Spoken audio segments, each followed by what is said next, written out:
bawat Lunes ay hindi lamang pagpihit ng kalendaryo, kundi pagpihit ng puso't isip tungo sa mga bagong posibilidad. Gaya ng pagsikat ng araw sa likod ng mga ulap, ang iyong kakayahan magliyab ay nakatago lamang sa bawat hakbang na iyong itataya.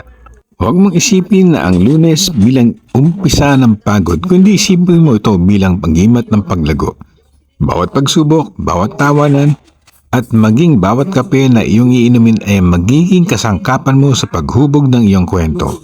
Tandaan, ang bawat dakilang tagumpay ay nagsisimula sa isang ordinaryong umaga na nagpasya lang na, tara, kaya natin to. Ngayong umaga, hayaan mo ang iyong mga matay maging teleskopyo, hindi mikroskopyo. Tumingin ng malayo sa potensyal na linggong ito. Huwag magpatali sa takot o pag-aalinlangan. At sa bawat sandali, isaboy mo rin ang liwanag sa kapwa. Sapagkat ang motibasyong hatid ng pagmamalasakit ay bumabalik na higit pa sa iyo. Lunes na pero ikaw ay hindi pangkaraniwan. Kaya humarap ka ng nakataas ang noo.